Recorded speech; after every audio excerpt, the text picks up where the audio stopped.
सुप्रभात बच्चों। आज हम कक्षा 5 के भाषा माधुरी से पाठ 5 दो पहलवान पढ़ेंगे, जो एक संकलित पाठ है। इसमें धरती पटक सिंह और मुखजोर सिंह, ये दो पहलवानों के लीला का वर्णन जानेंगे। मुखजोर सिंह मुंह के जोर वाला पहलवान है। पहलवान है नहीं, लेकिन मुंह का जोर। और धरती पटक सिंह वास्तविक रूप में पहलवान है।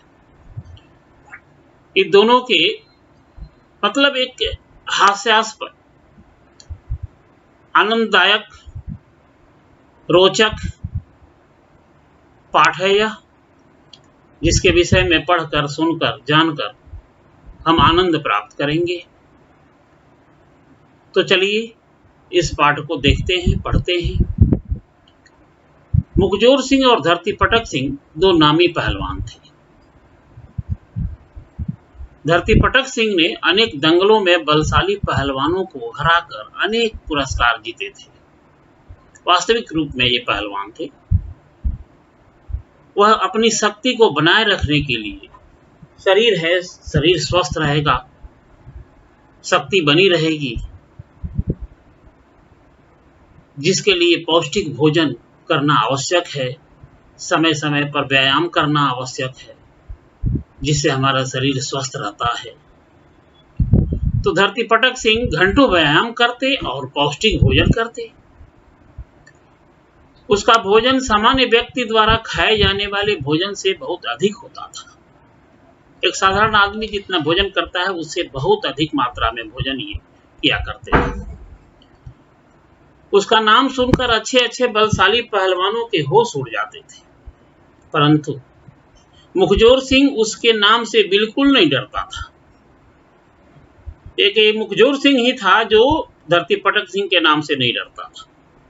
मुखजोर सिंह को कभी किसी ने कुश्ती लड़ते नहीं देखा था, क्योंकि वे तो पहलवान थे ही नहीं।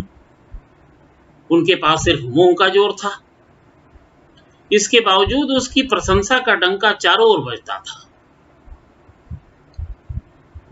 धरती पटक सिंह के दिल में मुखजोर सिंह को पटकने का बहुत बड़ा अरमान था। चारों तरफ से धरती पटक सिंह को सुनने में आया कि एक मुखजोर सिंह नाम का एक पहलवान है, जो हमसे नहीं डरता है और उसके नाम की डंका बजता है। लोग जानते हैं कि मुखजोर सिंह नाम का एक पहलवान है। तो धरती पटक सिंह के मन में इच्छा हुई कि हम भी मुखजोर सिंह से लड़ेंगे और उनको पटकेंगे। मुखजोर सिंह अक्सर कहता, धरती पटक सिंह को उसने कई बार पटका है।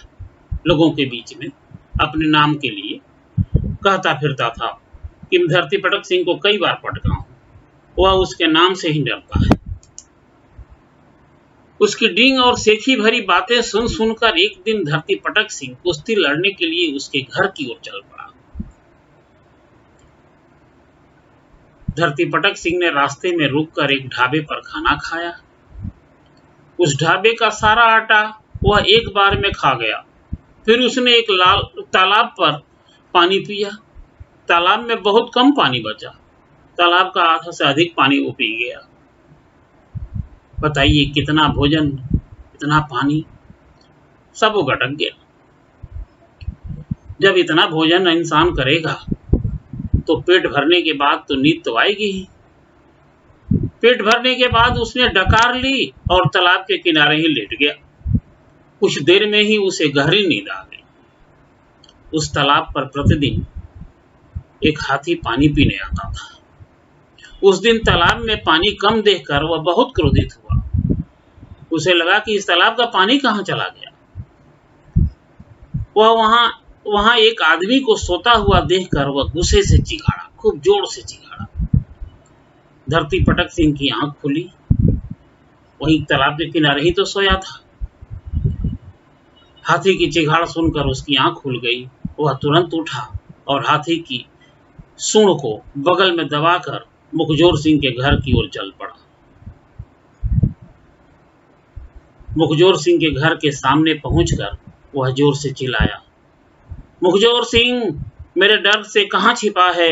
हिम्मत है तो सामने आ और मुकाबला कर, नहीं तो मेरे पांव छूकर क्षमा मांग। धरती पटक सिंह की चिहाड़ इतनी जोर की आवाज सुनकर मुखजोर सिंह अब क्या करे? उस कुत्ते के पास तो बल था नहीं, वह तो मुंह का जोर था। मुखजोर सिंह ने धरती पटक सिंह की आवाज सुनी तो वह डर के कारण पिछले दरवाजे से भाग गया। उसके जाने के बाद उसकी पत्नी ने ऊंचे स्वर में घर के भीतर से कहा, मुंह का जोर सिर्फ उसी के मुखजोर सिंह के ही अंदर नहीं था। घर में उसकी पत्नी थी, उनके पास भी था। उनका एक बेटा था, उसके पास भी था। उनकी पत्नी घर से जोर से बोलती है कि वे घर पर नहीं है, पहाड़ ढकेलने बाहर गए हैं। पहाड़ को धक्का मारकर एक स्थान से दूसरे स्थान विस्थापित करने के लिए बाहर चले गए हैं। क्या यह संभव है?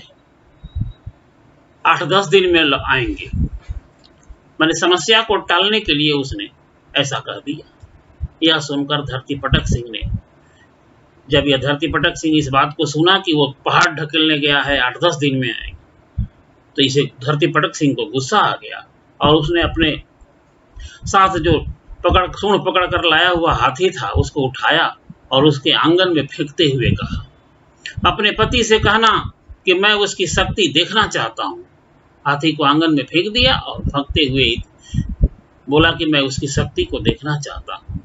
आंगन में गिरे हाथी को देखकर घर में मौजूद मुखजोर सिंह की पत्नी और बेटा दोनों घबरा गए कि वास्तव में ये बलवान है। मुखजोर सिंह का बेटा बुद्धिमान था, बहुत बुद्धिमान था। वह अपने को संभालते हुए ऊंचे स्वर में बोला, बहुत बुद्धिमान था, अपने भाव को संभाल करके और खूब जोर से बोला, मां, यह पागल आदमी कौन है? इसने हमारे आंगन में चूहा क्यों फेंक दिया? आंगन में तो हाथी गिरा था, लेकिन हाथी को क्या बोला वो कि चूहा किसने फेंक दिया? इस चूहे का मैं क्या करूं? उसकी मां भी बहुत बुद्धिमान थी, समझदार थी। मां ने समझदारी दिखाते हुए कहा, बेटा, घबराने की कोई बात नहीं, अपने पिता को आने दे। उनके आते ही यह पागल दुम दबाकर भाग जाएगा। दुम दबाकर भागना, न डर करके पीछे भाग जाना। इस चूहे को झाड़ू से बाहर कर दे। बताओ, छोटे से झाड़ू से बाहर करके उस चूहे को बाहर करने के लिए कहती है। आंगन में झाड़ू की आवाज धरती पटक सिंह के कानों में पड़ी। जैसे आंगन में झाड़ू दिया जा रहा है, यह आवाज उसके कान में पड़ी। इसके बाद फिर मुखजोर सिंह के बेटे का स्वर उभरा, मां, यह चूहा तो नाली में गिर गया।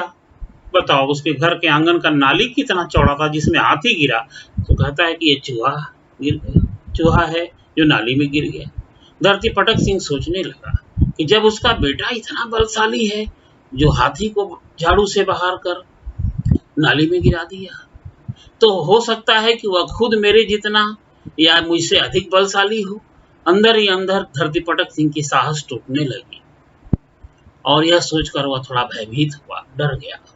अपने भय पर नियंत्रण रखते हुए उसने घर के बाहर खड़े एक खजूर के पेड़ को उखाड़कर ऊंचे स्वर में कहा। दरवाजे पर एक खजूर का पेड़ था जिसे उसने उखाड़ लिया और उखाड़ करके ऊंचे स्वर में जोर से बोला, अपने पिता से कहना मुझे एक छड़ी चाहिए थी, इसलिए मैं बाहर खड़े पेड़ को ले जा रहा हूं। बताओ, खजूर के पेड़ को उखाड़ करके कहता है कि मुझे एक छड़ी चाहिए थी। मुखजोर सिंह के बेटे ने चिल्लाते हुए कहा, मां, देखो, यह पागल मेरे पिता की दातून लेकर भाग रहा है। पेड़ को दातून कहते सुनकर धरती पटक सिंह की आंखें फटी की फटी रह गई। बेचारा सोचने पर विवश हो गया। उसे विश्वास हो गया कि मुखजोर सिंह से कुश्ती लड़ने पर उसे हार का सामना करना ही पड़ेगा। यह सोचते ही वह वहां से भाग खड़ा हुआ।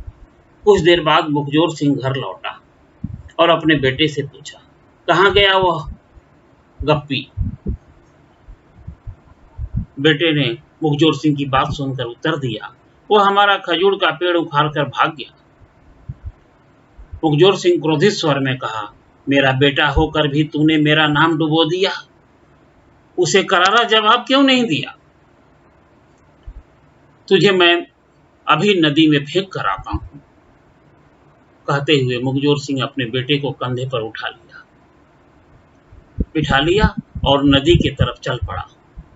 नदी गांव से बहुत दूर थी। वह पैदल चलते हुए सोच रहा था कि यदि उसका बेटा रास्ते में रोएगा तो वह समझाकर उसे क्षमा कर देगा, परंतु उसका बेटा आराम से कंधे पर बैठा रहा। मुखजोर सिंह ने उसे डराने के लिए कहा, नदी पास में ही है, घबराओ मत, मैं तुम्हें नदी में छोड़ के आऊंगा। बेटे ने कहा, हाँ पिताजी, मुझे भी लारें उठती हुई दिखाई दे रही। बेटे का कथन सुनकर उसका क्रोध शांत हुआ। उसने उसे कंधे से उतारा और पूछा, मुझे सच सच बता, तूने उस आदमी से कुछ कहा या नहीं? बेटे ने उत्तर दिया, मैंने उसे कुछ नहीं कहा, परंतु अपनी मां से कहा था कि एक पागल आदमी मेरे पिता की दातून लेकर भाग रहा है। मुखजोर सिंह समझ गया कि हाँ, मेरा बेटा तो मुझसे भी बड़ा जवाब देने वाला है।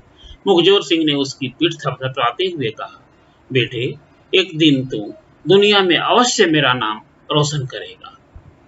तो ये हुए मुखजोर सिंह का बेटा और उनकी पत्नी, जो तीनों समझदार हैं, इतने समझदार हैं कि बस उनके पास मुंह का जोर है। बेचारे उतने बलशाली, कुश्तीबाज और समाज में नाम कमाए हुए धरती फटक सिंह जैसे पहलवान को अपने गप से, अपने वाक चातुर्य से, अपनी बातूनी प्रवृत्ति से डरा करके दरवाजे से भगा दिए। तो आप लोगों ने कहानी सुना, समझा। धन्यवाद।